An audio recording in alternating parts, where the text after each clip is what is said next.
s'agit d'un budget qui vient répondre aux besoins de continuer cette œuvre en fait, d'expansion de la diplomatie béninoise, de rayonnement du Bénin à l'international et de présence du Bénin à l'international pour pouvoir en tirer le meilleur profit pour le développement du Bénin.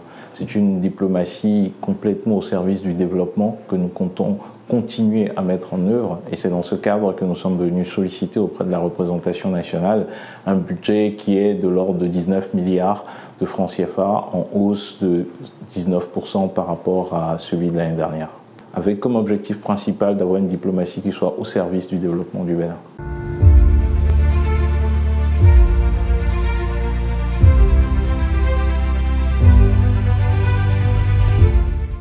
Des observations qui sont importantes pour ce que nous essayons de mettre en œuvre sous la direction du président de la République.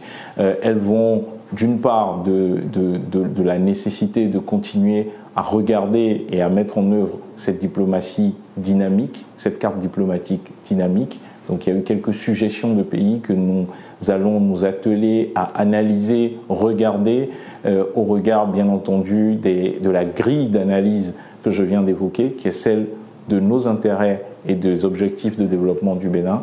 Il y a eu des remarques également sur les besoins de protection de nos compatriotes qui sont à l'étranger. Et en cela, le projet e-Diaspora, qui a pour objectif de rapprocher l'État béninois de nos compatriotes, va être amplifié, nous assurer que chaque Béninois, où qu'il se trouve, puisse bénéficier du soutien, de l'accompagnement de l'État, de la protection de l'État. Et donc nous allons vulgariser aussi le registre des Béninois de l'étranger pour nous assurer d'offrir la meilleure protection consulaire possible à nos compatriotes qui vivent à l'étranger.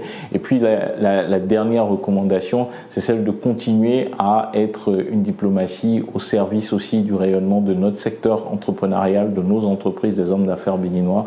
Et cela, nous allons également nous atteler à cela dans les mois de l'année 2025.